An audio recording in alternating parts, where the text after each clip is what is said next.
The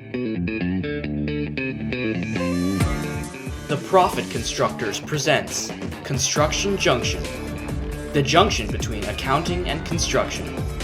Please welcome our host, Tonya Schulte. Hello, and welcome back to another edition of the Construction Junction podcast. I'm Tonya Schulte, your host, and I am so glad to have you guys all joining us again for another edition of the Construction Junction podcast. Today, we're bringing yet another subject that I absolutely am excited to talk about in terms of what folks who are advisors in the construction industry and construction company owners should be thinking about and talking about. And today's topic is IT, like IT services and being proactive in who you bring on, thinking through who you vet to be your IT professional. What information and knowledge do they have and what are they bringing to the table?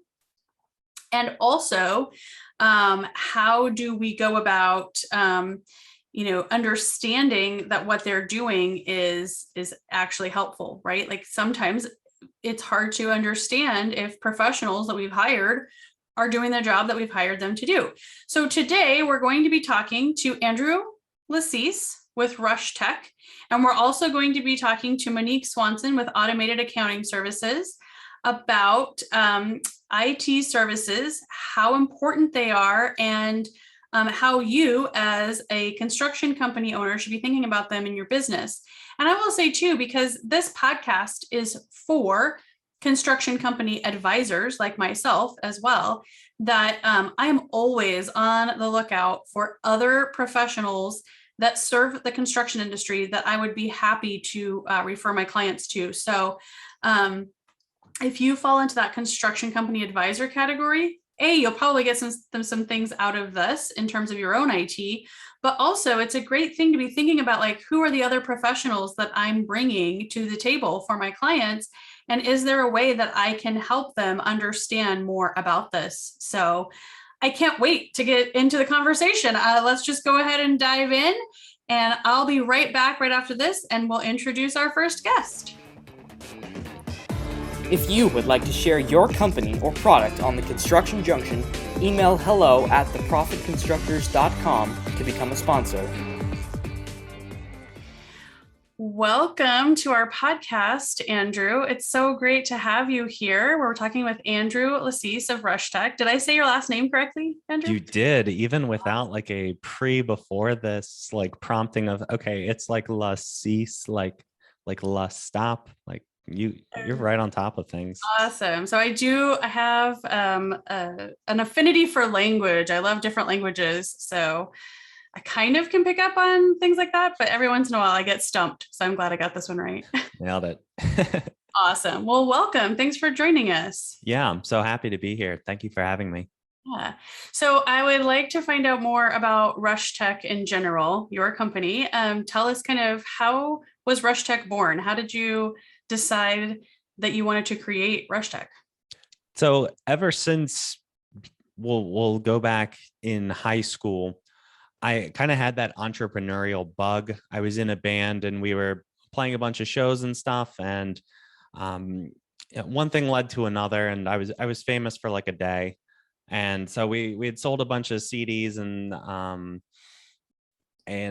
like my brain, it clicked from, oh, I enjoy playing music too. Like I like making money too. So let's find a way to monetize the band. And so like I stopped even focusing on like the music, and it was like, how do we market this? How do we promote this? And so I've had that entrepreneurial bug, and that was kind of just rooted in me at a young age. So like I was probably the only 16-year-old that was like, and I mean, this was, early 2000s. So before like SEO was a thing, that was what I was focusing a lot of time into. And so I had gotten a job working at an IT company and had worked my way up the ranks. And it was a small startup when it first started, and then it like exploded overnight. So it went from like 10 employees, and I joined when there were maybe 100. And then like shortly after that, there were like 500 employees. and no one had any idea what they were doing. So I just promoted myself through the lack of communication between the departments.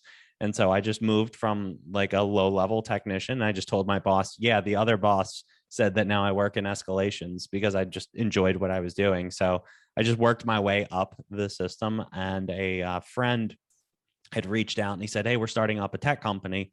We want you to run the tech department. And I was like, no, that's scary. I don't really, I've got a really good thing at this place. I just gave myself a bunch of promotions. I wasn't getting paid more, but I see a big future here, and, the startup, it's risky. And then, so at the time I was like 26, and I was like, you're 26, you've barely got any life overhead.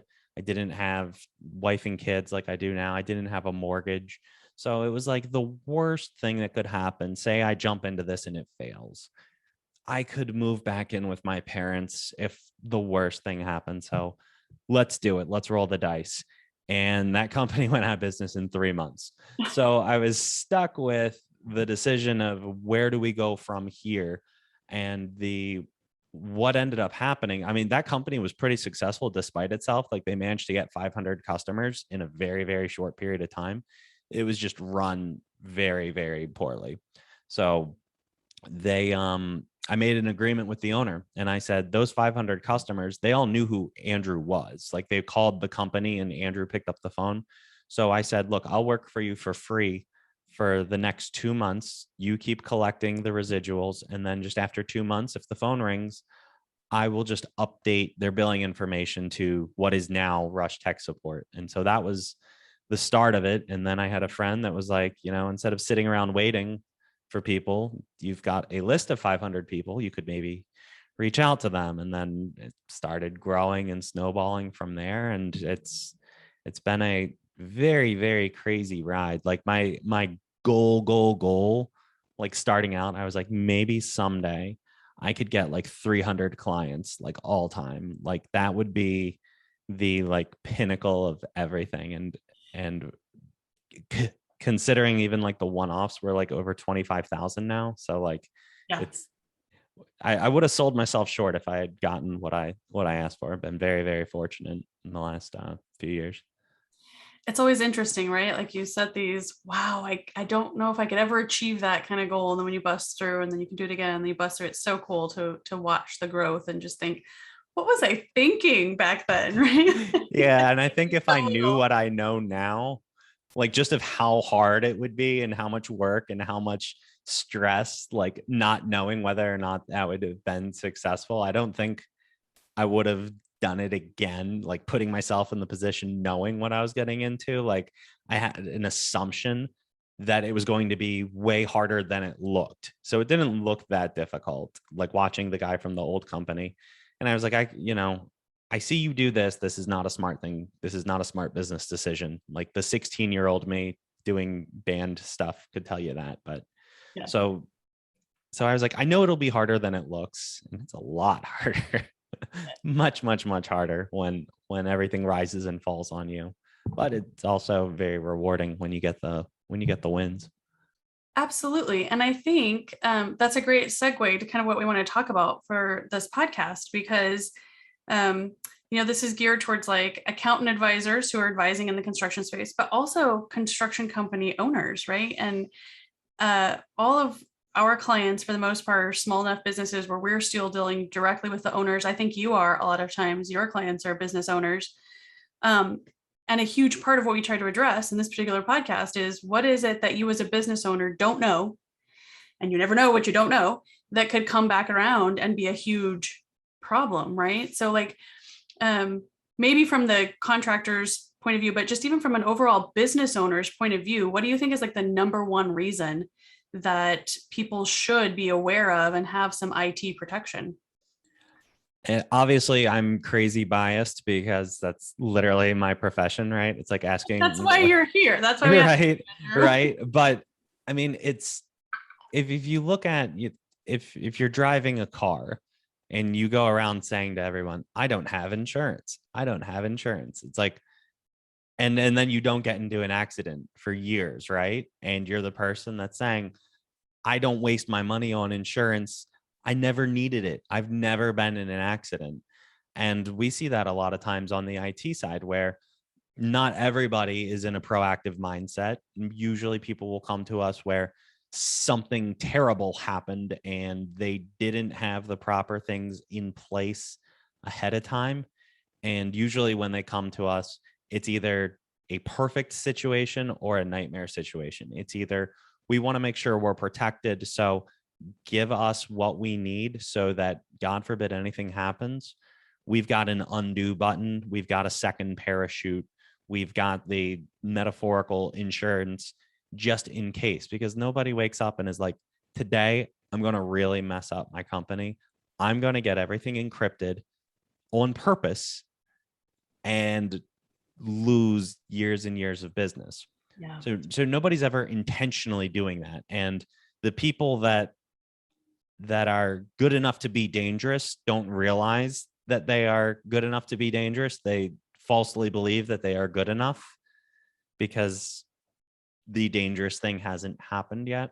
So having an IT professional that's seen backwards and forwards, like it's good from a storytelling perspective. So I can have clients understand what can happen to them. And I'm not just speaking from, I read this blog post about this guy this one time, but I'm usually, and as sad as it is, I'm usually sharing anecdotes of, we onboarded this customer recently who was dealing with this nightmare scenario. Like, we recently had a fairly well-known organization come to us saying, this has to remain hush hush. Everything has been encrypted. What do we do? And I say, well, you restore it from the backup is what you do, but I'm assuming you're coming to me because that doesn't exist. Yeah. And they're like, well, we thought it did. The millennial in the office, he told us everything was good, but, and you know, he's been doing a great job for the last 5 years, but this one's just really got him stumped. And I'm like, that's kind of how it goes, right? Like, everyone's great until they're not great. And that's really where you need the expertise. But so much of what we do is in the front end, making sure that the bad things don't happen. So in that same scenario, you know, hypothetically, had they used us and a month beforehand, this disaster that they're dealing with now, and they're dealing with like ransom, and it's a really bad situation. If they were using a company like us, or just any IT company that really goes above on the front end stuff, it would be worst case scenario, like losing 1 day of productivity of clicking undo, and we had to use a gapped backup that happened at midnight the night before, and we lost that entire day. So it's like a really inconvenient day of lost productivity versus, and they're talking to me 8 days in, no end in sight, can't get anything done. They're afraid of telling their clients, they're afraid of, and it's a very, very sticky situation. Yeah, we have a client, a construction client, who called us one day in a bit of a panic and said, we just need to let you guys know, because, you know, we're coming in and doing work on them through cloud-based systems. And so they were saying, we just need to let you guys know, our internal systems here at our location were hacked overnight. Our T guys isolated it down. There was like Russian hackers, basically. But what you were saying is what happened for them. There was about 1 day of lost work while their IT guy got in, got everything fixed, got the hackers out, but they had the protection in place ahead of time. And yes, it was a hassle. It was annoying. They had to let us know, but they also knew that they had the right protection in place. One of the things that you said earlier, Andrew, I want to kind of go back to a little bit, because it was, I feel like we could dive in here a little bit more. You used the terms like having an undo button and having that parachute. And then you've also talked about proactive. So you guys can help in reactive and proactive situations, right? Yeah, most people, when they think of IT, they think of it in that traditional reactive scenario of, it's running slow, I can't access my email, this isn't working, I click this button and it doesn't do what I think that it's supposed to be doing. So most people traditionally will think of IT companies in that reactive model of, it's broken and I need someone to fix it. And the there's two big issues with that model. And obviously, we'll preface everything with I'm extremely biased in like how we do things, but I think it's with good reason. So in the reactive model, for instance, actually this happened earlier today with a carpentry client that we have. They do door installations, and they have this issue where every time they click Chrome, something doesn't happen. And the way to solve it, you have to do this reinstall. My techs know more than I do. So like I'm I'm just kind of going off of like like I don't feel right saying to him like, dude, tone it down. I don't know what these words mean. but basically, so if we were in a reactive bill as you go model, every time that problem happens, we get paid. So I mean, is there a long-term solution? Whether or not there is or not, it's not really beneficial for me to try to solve that problem permanently, because I make money every time the problem comes back. So if anything, my intentions aren't, or my billing model isn't necessarily aligned in what's best for the customer. So with a proactive plan like we have in this exact scenario is what happened. He was tired of getting these tickets over and over. We don't make more because of it. So it's just annoying for him to have to do his job. So he went and wrote a script, basically like made a program for this company to run, that anytime the problem happens in the future, they just click this button and it will fix everything for them. So they have less downtime and he has less work to do. So like the best tech is like a lazy tech that knows how to script things and get it done. But so he wants less work on his plate, but that'll only happen if the client's uptime is improved. So he'll take the extra hour or two it took to write that script and then show them how to use it, so that moving forward, this problem that's happened 3 times that was eating up our time and slowing down the client in that reactive model, now we give them the solution because it's better for them. They don't have to call, make a ticket, yada, yada, yada. And it's better for us because our client's uptime is improved.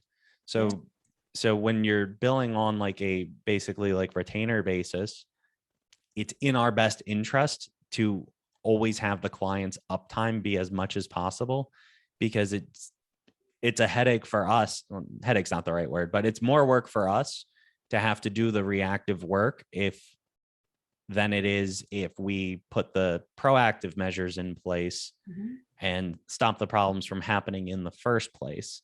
Yes. So that's kind of the proactive versus reactive and almost, why we go. I've been hearing a lot in professional services circles about having like a concierge model, right? Where like you're going to take care of that problem. You guys took care of that problem regardless. But the idea behind that concierge model is you guys are there, you're available, but your billing reflects the value that you're bringing to the client, not necessarily the billable hours model of work, right? So it's like you're bringing a whole lot of value. The customer's getting their problems solved, but you guys are, again, proactively taking care of that for the client. And there's a lot of things that go on in the background on any computer, on any system, that we're patching in the background. Like we have remote monitoring software. So think of like you go to the doctor for a checkup, right? And they tell you your blood pressure is high. And because your blood pressure is high, that could lead to problems X, Y, and Z. Meanwhile, you're sitting there, I don't feel like my blood pressure is high. It's like, well, you can't feel that. It's, that's what these tools are designed to do. So we can see the indicators of this could be happening in the future. What do we do now to stop it from turning into something in the future? And again, in the proactive model versus reactive, we'll get an alert ticket on our side, and it isn't affecting the client at this time. But if it's something that we keep seeing over and over and over, we can address it and fix it before it becomes anything. And we can, for lack of better words, take our time with the tickets and do them in the order that they come in, versus reactive when someone's calling you, everything is on fire and they need it fixed right now. Right. Whereas if it's ahead of time and they weren't feeling the pain points that come from it anyway, it gives us the ability really to scale and help more people. Because if I notice there is an issue that we know the surface level, like the symptom isn't showing itself, but the indicators are saying that this is potentially going to happen. If we handle it in the next 5 minutes, or if we handle it tomorrow, if the symptom hasn't come up, it's not affecting the user, and we can get a lot more work done on the back end. Just do this ticket, when every ticket is not a life-ending emergency. I love that. Yeah. It's a similar model. It's what we're trying to build out for our clients on the accounting side as well, right? Like we have the saying around our team, there are no accounting emergencies. No one's going to die if the bank reconciliation didn't happen today. But we do also try to take that proactive approach and make sure that all the information is entering the system at the right time, so that at the end of the month, we can meet deadlines and have the bank reconciliation happen on time. Yeah, exactly. One thing I wanted to definitely touch base on for sure, because I think this is where so many people fall short in a lot of areas when they're seeking out professional services like this. How would you recommend that people vet their possible potential IT providers? So I love this question because it's the same way with accountants, contractors, basically anything that you are hiring someone that knows more than you. It's every person knows this much. And for the audio, I'm putting my hand about halfway through the screen. So Right. anybody that knows an ounce more than you is an expert. So you don't know, you can't gauge how good they are because you don't have the know-how to be able to poke holes and find, if you knew more than them, you wouldn't be asking them. And Right. so in our field, and similar with accountants, similar with any sort of contractor service, going through referrals who have worked with someone is a very good indicator of, at least I have experience with these people, and sharing with them, here was a time where we had a hiccup and here is what they did when this hiccup occurred. Because it's kind of like if you're cooking and you're using a recipe and you're reading it for the first time, you can probably put it together and get a good enough chicken parmesan. We'll go back to my life in Carrabba's.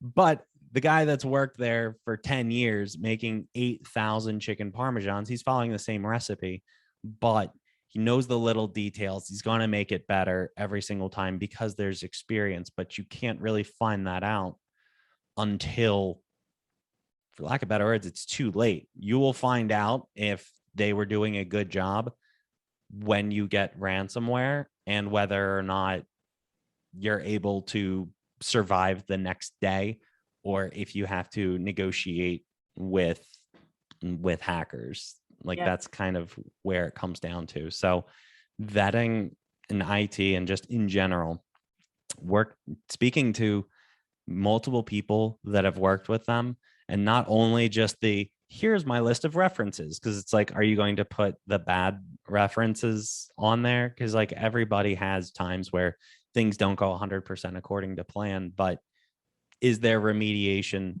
It's your fault, see you later, or do they do something about it? Because that's also what's going to matter in a world where you can't really tell how good they are. And we've replaced other IT companies where we look at what was in place. We're like, these guys are really, really smart when it comes to IT things. Like, I see what they did here. They followed best practices here. They could have taken this shortcut, and I see that they didn't. As an IT professional, I respect that, yada, yada, yada. But the client's like, yeah, but he talks down to me. He's condescending. I don't like the work that he does. I don't like dealing with that person. And so being able to speak with people that have had numerous experiences, and not just we just signed up with them and they're great. Of course they are. It's like, it's usually when they are, right? Like, everyone puts their best foot forward but the long-term people, I think, is a good rule of thumb, not just in IT, but really any professional services. I think that's a great point. Are there any other things to avoid? Is there something you think of that if an IT person says this, run the other way? Well, I mean, we have like a very concentrated focus with accountants, but just by virtue of who they deal with, we get a lot of non-accountant referrals in our client database as well. And so just this one applies to accountants in general. It's something that's been coming more and more often. The IRS and FTC and AICPA have pretty black and white, like you do need this, you do need this, you do need this. And we've had IT people from other companies that are speaking to us. They say, you don't need to do that. That's not important. That's never going to happen to you. And they are absolutely right. It'll never happen to them until it does happen to them. And then you've got a really big problem on your hands. So if you're looking at something that's just like a black and white compliance and the guy's telling you that that doesn't apply to you, that's been my most recent red flag, is when I'm not really arguing. Like, I don't really fight to make people do business with me, but it's like, well, my IT guy says that I don't need this. And it's like, I mean, he's wrong. I don't know what to tell you. Like, he's just, that is not correct information. Like, he's allowed to have an opinion, but it's just not accurate information. Like, here's the publication that says you need it. So it's not even me trying to sell you on getting extra services. It's just, this is what publication XYZ from the IRS says that you need. I think that's an important point, again, like across the board when dealing with professional services, that at the end of the day, as a business owner, regardless of if you know how to put the IT in place, it's still incumbent on you to know what are the regulatory bodies that you're required to be following their regulations, and then seeking out the proper, professional service providers that understand those regulations and can put those things into place. So I think that's something that a lot of busy business owners don't think about in terms of compliance across the board in a lot of different professional service areas. I know we see that a lot in accounting as well. Like, they've never taken the time to consider, in what areas do I need to be compliant? And am I even reaching out to see if I am from a professional service person? And I mean, like, the honest truth of like the IT world is, do you have to specialize in order to be successful at it? I mean, there's plenty of people that service and can service a bunch of different industries. And I mean, that is like, we have a ton of accountant clients, but we have a ton of residentials, we have a ton of lawyers, we have a ton of contractors, we have all different walks of life. And there are standard best practices that anybody can follow and anybody can benefit from. But when you really, really, really dig into, here is a box that most people do not know that you need to have checked. Mm-hmm. Your current person, they did not inform you of this because it's not their job to inform you of where you need to be compliant. And B, you never mentioned to them to look into this. So we're seeing, October is when like PTIN renewals start happening, and people need to have a data security plan. And no IT person knows what a PTIN is. We do because it gets shoved down our throat. But like, regular people don't know what a prepared tax identification number is. Like, why would they? Unless they have 100 accountants that are all like, hey, it said that I need a data security plan. What does that mean? Right. So these things that are, okay, it's checking one box on one form, but someone comes knocking and you don't have it. Who are they going to blame? My contractor that doesn't specialize in this stuff didn't tell me that I needed to do that. Nope. Unfortunately, it falls on you at the end of the day. Falls on the business owner. Absolutely. Yeah. Well, thank you, Andrew. I want to bring in someone else that's going to kind of uses your services, and I have some more questions for her. So let's take a quick break, and then we'll come back and have her join us. Hey, are you an accountant or bookkeeper in deep on the construction industry niche? Or maybe you're just thinking about throwing your hat in the ring. We here at Construction Junction also host a roundtable over at Roundtable Labs, just for construction types like you. This isn't a workshop or seminar. Instead, we dive deep into the issues faced in this niche and the firms that serve them. We tackle topics together by crowdsourcing our experiences and areas of expertise. We also support each other when things get tough. Think of it as a cross between a mastermind and support group for financial types that you didn't know you needed. So if you're looking to build better construction clients as you build a better accounting business, give us a try. Welcome back. Andrew, thanks again so much for being here with us. Andrew from Rush Tech. And now we're also bringing in Monique Swansen. Monique, tell us the name of your business, and I'd like to hear a little bit more about how your business came to be as well. Sure. The name of my business is Automated Accounting Services, and we are a outsourced accounting firm for small businesses. And when I say outsourced, I don't mean we outsource to foreign countries. I mean, we are a service provider that is outside of your company. So the meat and potatoes of the service that we offer is an outsourced controller model. Nice. So for people who may not understand what that means, like, what is an outsourced controller model? What would an outsourced controller basically be in charge of or help you do within your business? So a controller is the person who's going to oversee all of the accounting functions from the very basic data entry level right up through month-end close, financial statements, and accruals and allocations, if that applies to your business. And you have a whole team that helps you do that for your clients across the board. We do have a whole team, right? We work in a pod. Usually there's 3 people assigned to each client. They're the same 3 folks. So you don't get bounced around, but yeah, there are 3 people assigned. I love that model too, the whole pod model that you guys have. I think that's fantastic because and nothing wrong with it. Some other accounting firms have like one person that you're assigned to, and that's great. But it helps to have that 3-person, 3-pronged approach. If someone has to be out on vacation, your client still knows that they have other people that they can reach out to and get some answers and help.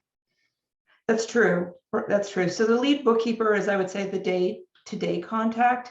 And then there's an accounting manager, and then there's the controller assigned. So there's always 3 people that, the client feels like they can escalate if they need to, but hopefully they're in tune with their lead bookkeeper and they're having good conversations there. I love that. I love the model. Yeah. Cool. So before you engaged with Rush Tech, was there anything that made you hesitate about engaging with them? No, I don't think there was anything that made me hesitate about engaging with them.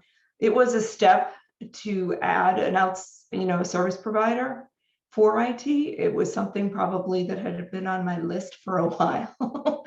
There's a few other things on my list, but that was something that had been on my list for a while. And our team is remote and virtual. So every time a new member came in, I would be outfitting them with a computer, and then I would be the one having them set up everything. And so I'm happy to have that outsourced to somebody like Andrew at Rush Tech and his team. So now, I send out the computer directly to the team member's address, and they call Rush Tech and they get help setting up, and they get all the security protocols they need from the get-go, which is great. Before you engaged with Rush Tech, how confident were you that whatever it was you were setting up on the computers was really safe? Were you fairly confident in that? Or is it just that you just wanted to outsource the task of doing that? So I do have some security rules, which I've gone through with Andrew. I'm a little bit, so we did have a protocol, but I only know, like he said, this much. So I know enough to just try and keep us out of the very deep trouble, and not enough to really, and who has the time, right? I'm busy doing other things. So just like people need us, we need other service professionals in our firms to help us in the tasks that we don't know as much about, right? Yeah, I think that's a great point. So, you and I, Monique, share that same aspect of being a business owner who's an outsourced service provider for other business owners. And that is something that you and I both talk about in our marketing, right? Like, you're very busy doing other aspects of your business. Let us take this on. And so I think that's a really important point here. Like, not only are you very busy, but there are some things that you might not know about what needs to be done in this area, whether it's compliance, like we talked about at the end of the last segment with Andrew, or whether it is, just something that you don't know about best practices that you might want to put in place that's maybe never been in place. So what benefits do you feel like you've gained from working with Rush Tech? Inherently, I gained some peace of mind. So that is a great thing. I've gotten some time back if I need, so I no longer need to deal with anybody's IT emergency in the team, which is great. They have a number to call, they have a contact, they have what they need to get their problem resolved. So yeah, peace of mind and some time, and plus, everybody knows what they need to do, and it's one less thing I have to manage. So. Yeah. I love the piece that you said about gaining time back, because I know, like, for our team, same thing. I was always the one like handling IT issues, right? It's so nice now to be like, I don't know, put in a Rush Tech ticket. You're going to have to go deal with Andrew and his team. I do that with my employees too. Like, I have a new one that, like, he messaged me. He's like, I have a problem with my computer. I was like, tell the techs, I don't have time for this. Put in a support ticket, dude. That's fantastic. So I would like to hear from your perspective too, Monique. Like, what do you think is the number one reason? And let's take it all the way down, because I know that you work with construction companies as well, Monique. We do, yeah. A wide variety of what they do and don't have in place when it comes to IT. And just like everything else that we ever deal with in that industry, I keep using this phrase over and over, but it's so true. You don't know what you don't know. And there's so much that busy construction owners are just like, well, we'll get to that a different day. That's not really important for today. I have so many other things on my plate. But Monique, what do you think is the number one reason why in the construction industry people should be focused on this and making sure that they're getting good IT services? Well, the number one reason is the reason that we all need this, is because there's never been a time when having unsecure information out there in the atmosphere is any more dangerous than it is today. And construction companies and their employees, their team members, are not always working from an office in a building where there may be some secure protocols in place. Oftentimes they're on the road. They're maybe on some transient IP address, or they're on some, Xfinity internet. So they really need to have a VPN. They need to have these steps in place, all of the things that they can't even have, that they haven't even really thought through completely before they need it. This is one of those things where you really need to say, how much do I know about this? How much am I at risk potentially? And if you don't know the answer to that, then you're at risk. Right. So there is no better time to think about it. It's right. not going to get less difficult to stay safe. It's going to get more difficult to stay safe. You're going to need a whole team of people to know what it takes to stay safe and do that behind the scenes for you. So.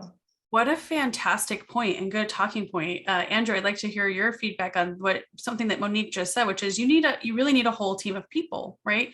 Like we find with our clients, if we just move away from IT for just a second, we find clients who grow to a certain point where they really have to hire someone internally for human resources, right? Like there's a point at which any growing company, and I feel like healthy companies are growing companies, any growing company reaches a point where they just cannot live without somebody in place in certain aspects. And for IT, the idea that I might just hire an internal one person to do IT really might not fit the bill. So one of the things that you guys bring to the table, right, Andrew, is a team of people. Yeah, the internal IT person, it's a very difficult hire, because if you're going to hire the internal IT person, that frankly, if your company is at the level that they are considering hiring a full-time IT professional, like strictly for them, you're starting 75, 80,000 plus PTO, insurance, blah, blah, blah, blah, blah. They get emergencies. Then you have one person with the keys to the castle that hopefully, and then we'll just say in a perfect scenario, that person knows what they are doing. And a lot of the software that we use and a lot of the vendors that we use, it's very expensive up front, and it's designed for managed service providers. So even though we're spending thousands and thousands and thousands of dollars on remote management software, that's okay, because we have thousands of clients that, are paying for that. But if it's internal, so you've got this person that's very expensive on salary, and one person that has all the keys to the castle, they're in a car accident, and now you have nothing because you sent it to that one person. There's a lot of potential downfalls that could come with that, even in a perfect scenario where they do a great job. And then you've also got the other part of a lot of the work that you're paying that new person for is going to be the upfront work. So if they want job security, kind of back to the reactive model, if they don't feel like they're getting anything from you, you're a very expensive hire that now is on the chopping block. So it's in your employees. I don't know if that's the right word, but if things are not ever breaking, Yeah. and they're saying, well, it's because I set proactive measures in place, and it's like, well, so if we fire you and we just keep paying for the things that you set up, Yeah. then we'll figure it out. So there's a lot of things that can go wrong. And we had an internal IT person for what we were dealing with, just to put at the level that we when we were in the offices a couple years ago, during a huge phase of merger acquisition and growth. And our internal person, we had that conversation with him of, we know a lot about this stuff, but so much. And I had sat down with him, and I was just show me your day to day. And I was like, what is this world that you're working on? I mean, I thought 8 years ago, when I had started Rush, that I knew everything. And then this conversation was maybe like 4 or 5 years ago. And that blew my brain. And now we're doing more than what that person was doing at that time. We just weren't at that level at that time. But having that one point of failure, because with contractors, and I mean, we follow a ton of best practices, we've got all this documentation. So I mean, I'm not like encouraging people to drop us for somebody else, but we're not going to be malicious. Like, we will hand over the documentation and say, Right. okay, you're no longer with us, we'll part ways. Here is everything that you need to not call us again, and best wishes. So if you have it internal, their documentation for one person is also all in their head. Yeah. So they really, it's a dangerous move that most people just don't take into consideration. And you never hire someone thinking this won't work well, but Yeah. And I think that's the thing too, like with those internal hires, that's another thing, that back to the whole team aspect of you guys having a team. Monique, you and I have the same thing. Like, we are involved in accounting and are vetting our teams based on good accounting principles. Whereas owners of other businesses and other industries don't know accounting as well. They don't know IT as well. So how much harder it is for them to vet an accountant for an internal hire, or vet an IT person for an internal hire. Whereas Andrew and Monique, in our professional services areas, we're much more able to understand, does this person really have accounting chops? Just because they have 15 years of experience, where does that experience lie? What have they done? What exactly have they entered into QuickBooks?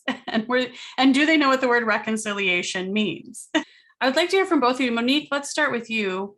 As kind of like a last thing still. So what would you say to someone who's still kind of hesitant or not really seeing the need for IT services at their company?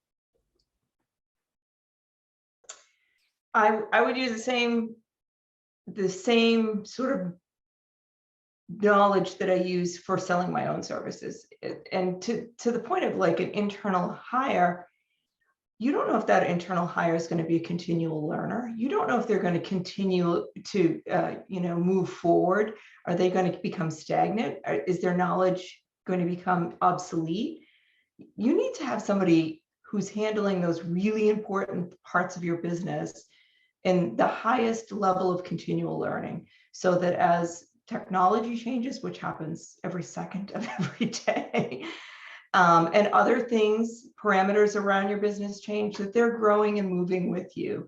And sometimes internal hires can be very stagnant when it comes to that. Yeah. I say hire a professional. To Andrew's point earlier, if you only know this much about something and you need a better level of knowledge, then outsource it and hire a professional to handle it for you. There are many services where you're going to need an internal hire, but I think IT services is not one of them. And I also feel like your accounting department function, unless you're ready to hire 3, 4, 5 people, An entire outsourcing can be a great alternative for you. Yeah. Andrew? For the people that are hesitant on it, and just sort of the way that I present it, we've been fortunate enough that I'm not in the spot where I need to be a pushy salesman to force somebody to get something that they're not ready for, or that.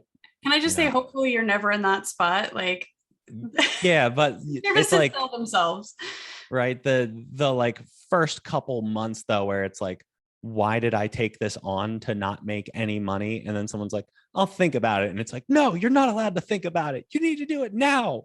What if you get hacked? Yeah. So the people that are still hesitant about it, I mean, it's one of those situations where you won't be ready until you're ready. But, just from so much that we've talked about here about you don't know what you don't know. And it is one of those services that you can tell yourself, well, I've never needed it because I haven't felt the repercussions of doing it. So just like eating a cheeseburger for every single meal, it's like, I don't get heart attacks. It's like, you haven't yet. That's an accurate thing, but you continue down this path and something inevitably will happen.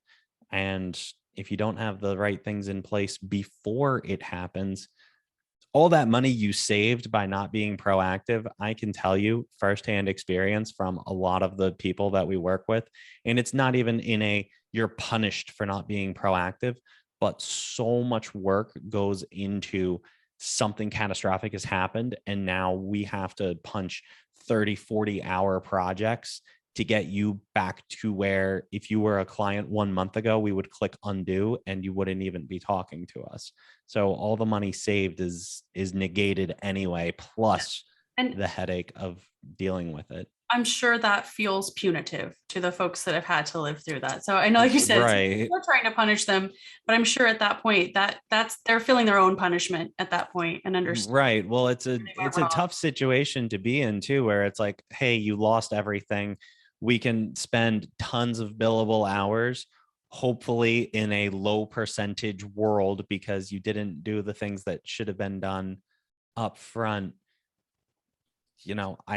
I apologize that you're in this terrible position, and I hate to tell you that it's going to be another 5 figures for us to hopefully maybe be able to succeed in this, but that's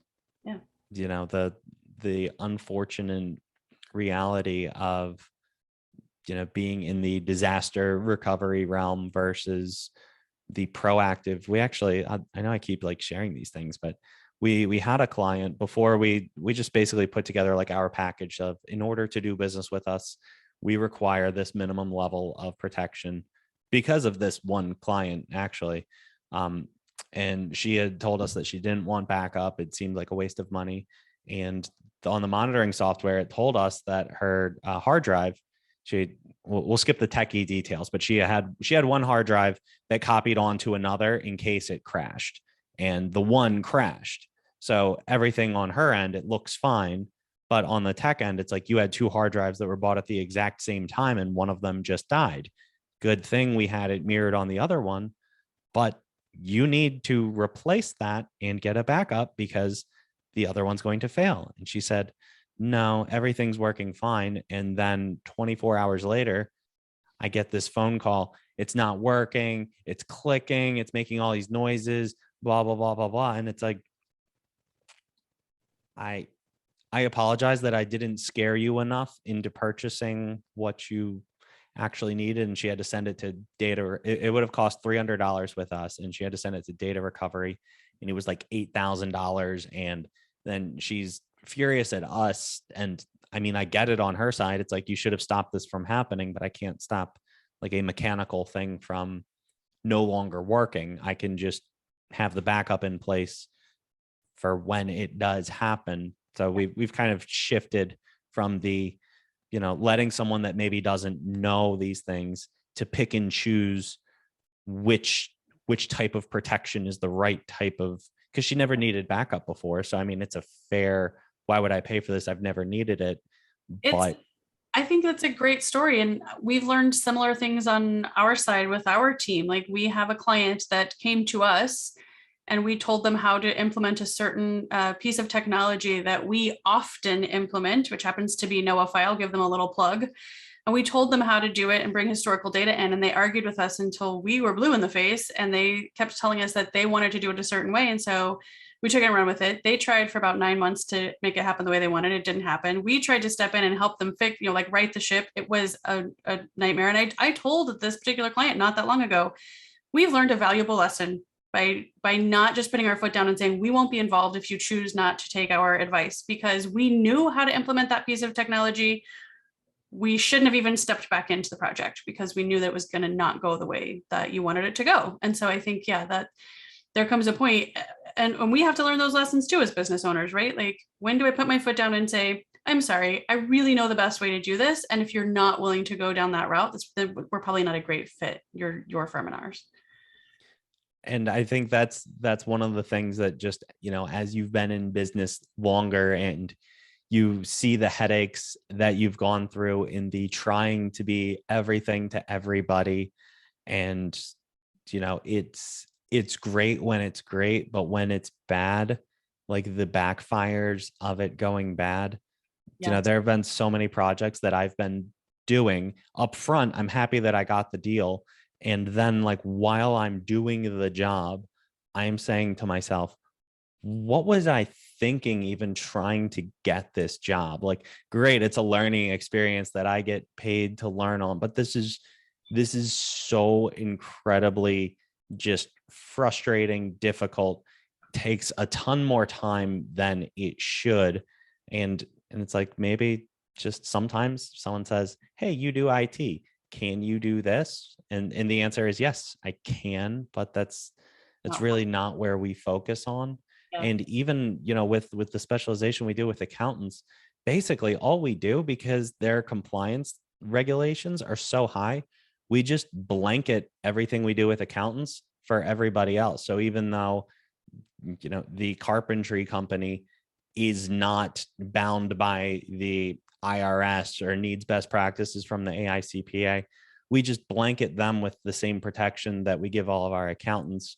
So it's like, it's way more than they like need on paper, but they're not dealing with compliance things. So it fits our model of, you get the accountant package, which is better than the here's the generic everything to everyone. But if we tried doing a different one for everybody, it works until it doesn't. And then when it doesn't, you can't go back either. And none of your existing clients want to hear, hey, we changed our model and you don't fit into it. So now we're going to change everything on you. Right. No one wants to hear that either.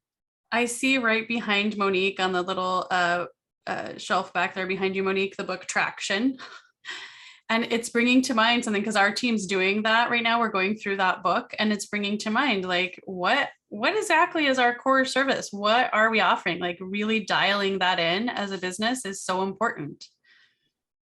It's a great book. And this is my second time going through it. And even the second time, there's a lot to learn. Yeah. So it's a really great book. But Tonya, you were bringing back, I don't know, some memories of projects that I knew needed to get done a certain way. And I so agreed with the client, like, okay, we'll try it your way this time. And that never works. I've not seen it work yet. So I have learned a lot of lessons about let's do it right the first time. Yeah. And I think the point is, like, when you're hiring Rush Tech or hiring one of our firms to do the accounting, you're hiring us for a reason.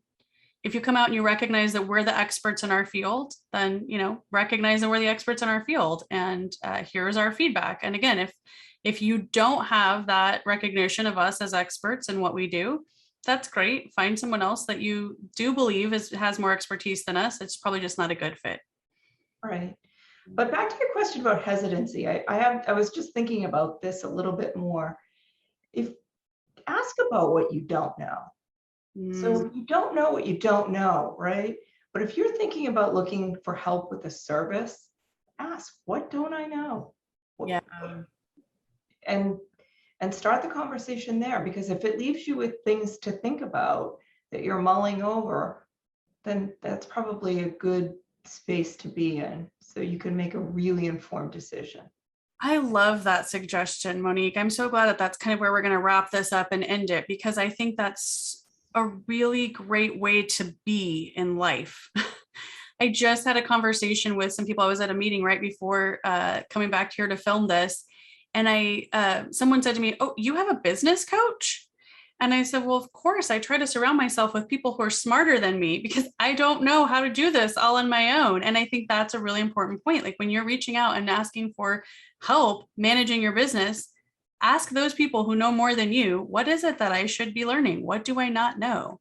It's a fantastic point. Thank you. I was going to say, we force like our 6-year-olds to have a coach in soccer, but in business, it's like, nah, I got this. Right? Yeah. Right. It's so true. Yeah. I think we all need coaches in a lot of aspects. It's super important. So, and mentors. And I will say, I sort of stumbled in to this great group of accounting mentors and friends like Monique. So I thank you, Monique, for having been in my life in that way and being a bit of a mentor of mine. And I'm really appreciative of this community that I have, that I'm able to surround myself with, of people who can tell me things that I didn't know. And Andrew, you're in that space for us as well. So thank you. Yeah, thank you. It's great to be a part of. It's great to be a part of that group, and it's great to know both of you. Yeah. Well, thank you guys so much for joining us. I think this has been a fantastic podcast. I really appreciate you guys being here. Yeah, thank you so much for having me. It's been great. Thanks. Thanks. Thank you for tuning in to Construction Junction. To find out more about the junction between accounting and construction, please email hello@theprofitconstructors.com.